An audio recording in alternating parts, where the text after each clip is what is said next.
अस्सलाम वालेकुम रहमतुल्लाहि व बरकातहू। उम्मीद करता हूँ तमाम भाई और सुनने वाले खैरियत से होंगे और ठीक-ठाक होंगे। नज़र डिस्कस करते हैं कि टीचर ट्रेनिंग का रिव्यू हमारा जारी है टॉक विद चैटजीपीटी, जिसमें हम गोल्स के ऊपर बात करते हैं और गोल्स के ऊपर इस वक्त जो है हमें पाकिस्तान के जो पॉलिटिक्स प्रॉब्लम है जो मुख्तलिफ कुछ डिस्कशन में जारी है।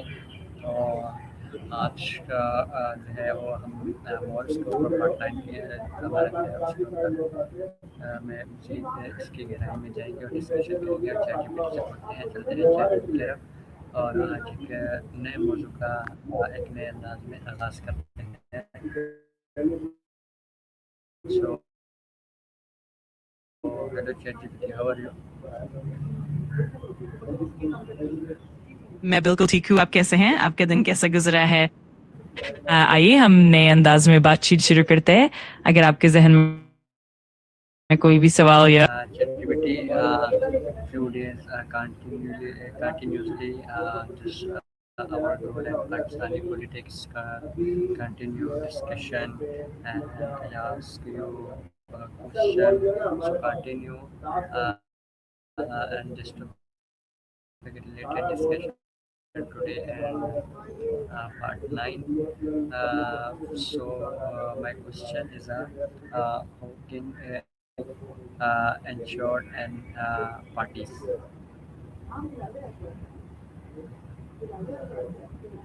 ये वाकई एक अहम मौजू है। सियासी पार्टियों में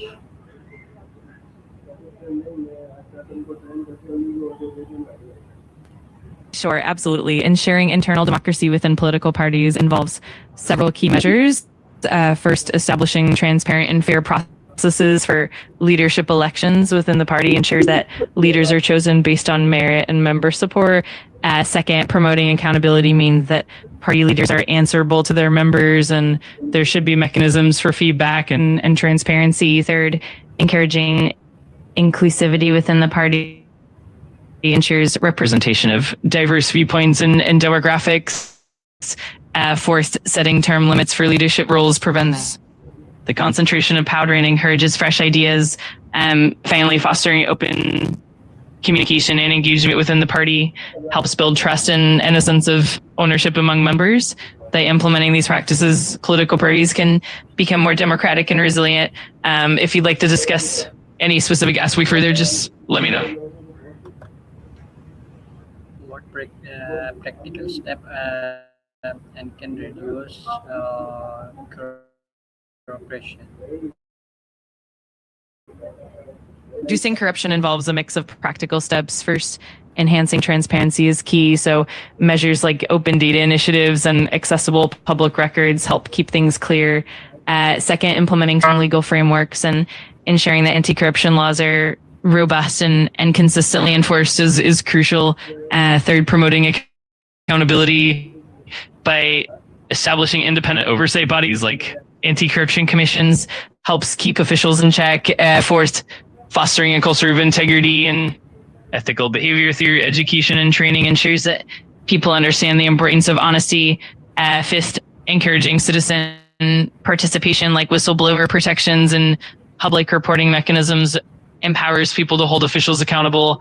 Finally, leveraging technology such as digital platforms for transparency and monitoring can help detect and prevent corrupt practices. By combining these steps, it's possible to significantly reduce corruption. If you'd like to explore any of these in more detail, just let me know. How does politics stability and improve in the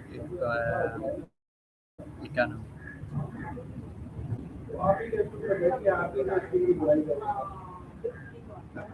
Politics and economic stability are deeply intertwined. When political systems are stable, transparent, and effective, they create a predictable environment that encourages investment and economic growth. For instance, good governance helps maintain the rule of law, protects property rights, and ensure contract enforcement, all of which build investor confidence. Moreover, when political leaders prioritize sound economic policies, it leads to stable inflation, sustainable fiscal policies, and effective resource allocation. Additionally, political stability reduces uncertainty, which in turn encourages both domestic than foreign investments. On the other hand, political instability, corruption, or policy inconsistency can deter investment and hamper economic progress. Ultimately, a stable and transparent political environment lays the foundation for a thriving economy. If you want to dive deeper into any specific aspect, just let me know. Can national unity be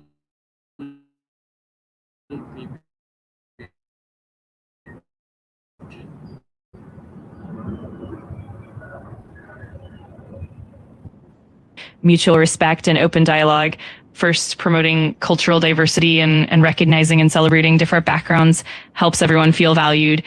Second, ensuring equitable development so that all regions and communities benefit equally can reduce feelings of marginalization.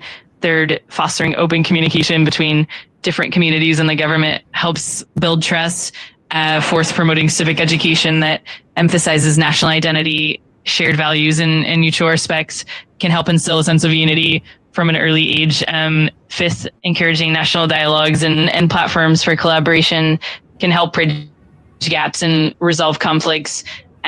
Finally, promoting good governance and ensuring that all citizens have a voice in decision-making processes helps strengthen national unity. By integrating these strategies, we can build a more cohesive and united nation. If you'd like to explore any specific aspect further, just let me know.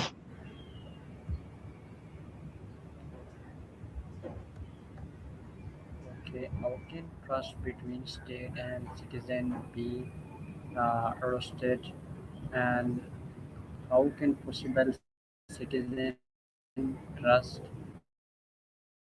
uh, and state?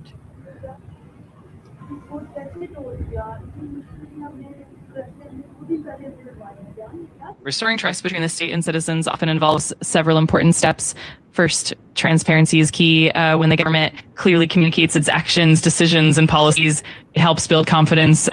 Second, accountability is essential, holding officials responsible for their actions through independent oversight bodies and robust legal frameworks can help. Third, fostering meaningful citizen engagement where people have real input in decision-making processes helps build trust. Fourth, delivering quality public services consistently shows citizens that the government is reliable and cares about their well-being. Fifth, promoting transparency and governance, like open data initiatives and accessible public records can further build confidence. Finally, cultivating empathy and understanding between the government and citizens helps humanize the relationship. By integrating these approaches, trust can gradually be restored. If you want to explore any specific aspect further, just let me know. How can better politics future by giving next generation what should be ideal democratic model for Pakistan?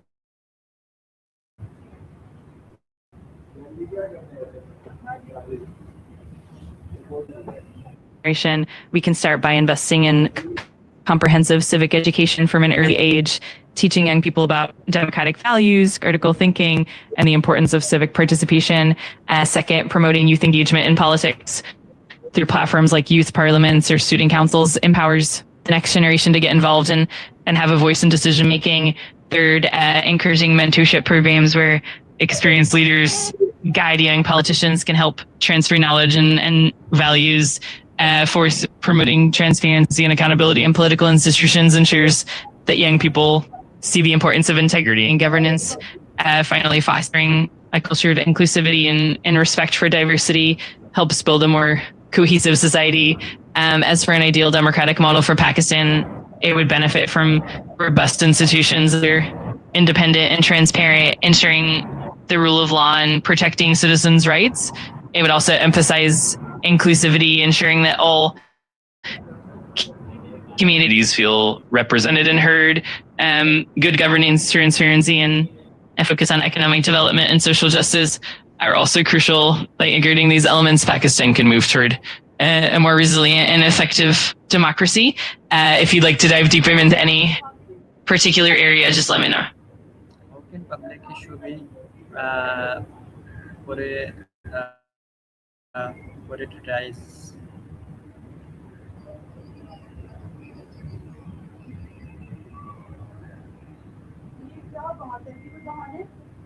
Gathering input from the community through surveys, public forums, and consultations helps identify the most pressing concerns.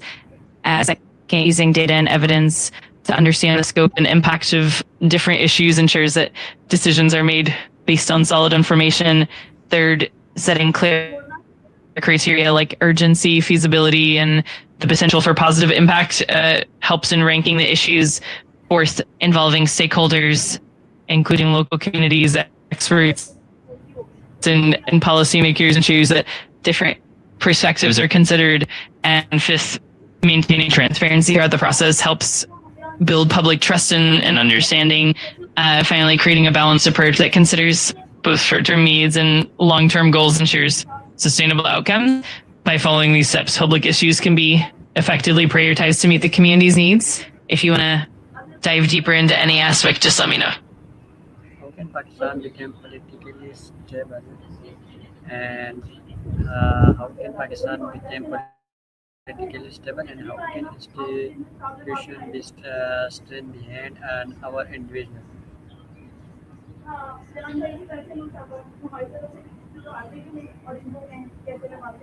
Achieving political stability in Pakistan involves several key elements. First, strengthening democratic institutions like an independent judiciary, a transparent electoral system, and accountable governance is crucial. Second, fostering political inclusivity and dialogue among different political parties and ethnic groups can help reduce polarization. Third, ensuring economic stability by promoting sustainable growth, reducing poverty, and creating jobs helps build public confidence. Fourth, promoting good governance and transparency helps reduce corruption and build trust. Fifth, ensuring the rule of law and equal protection for all citizens helps maintain order. To strengthen institutions, it's important to invest in capacity building, ensure that public officials are well trained and motivated, and create mechanisms for accountability and oversight. Additionally, fostering a culture of political maturity where dialogue and compromise are prioritized over confrontation can help maintain stability. Integrating these strategies, Pakistan can build a more stable political environment and foster a resilient democracy. If you'd like to explain any specific aspect in more detail, just let me know. How can young voters be educated?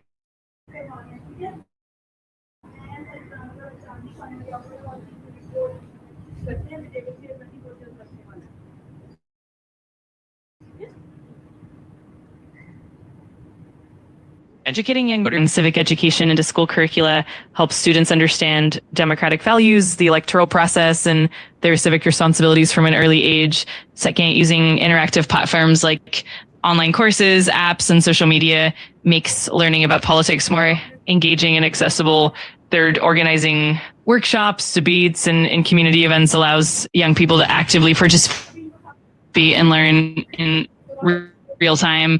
Fourth, encouraging critical thinking and media literacy helps them evaluate information and make informed decisions. And fifth, promoting mentorship programs where young voters can learn from experienced leaders and engage in discussions is valuable. Finally, creating platforms for young people to voice their opinions and get involved in the political process helps them feel empowered and connected. By combining these approaches, you can effectively educate and engage young voters. If you want to explore any specific aspect further, just let me know. Okay. And my next question: how can technology help politics system?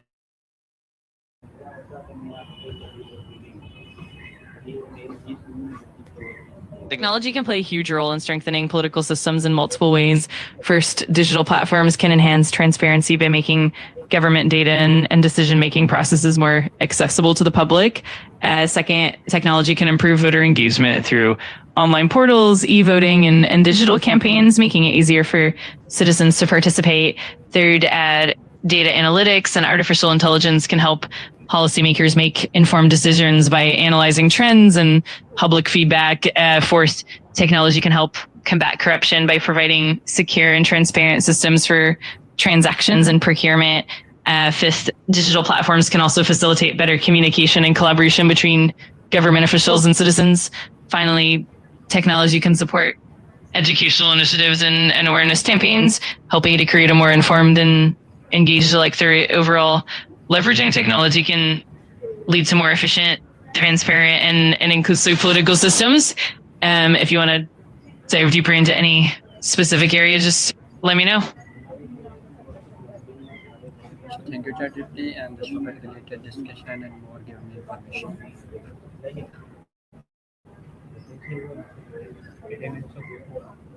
You're absolutely welcome. I'm glad we could chat about these topics. Anytime you want to dive deeper or explore more areas, just let me know. I'm always here to help and discuss anything that interests you. And looking forward to our next conversation. जी नाज़रीन, ये था आज का हमारा section जिसमें हमने मुख्तलिफ सवाल की ChatGPT से ज़रिए रही है। तो आपसे फिर होगी मुलाकात, तब तक रखिएगा अपना ख्याल।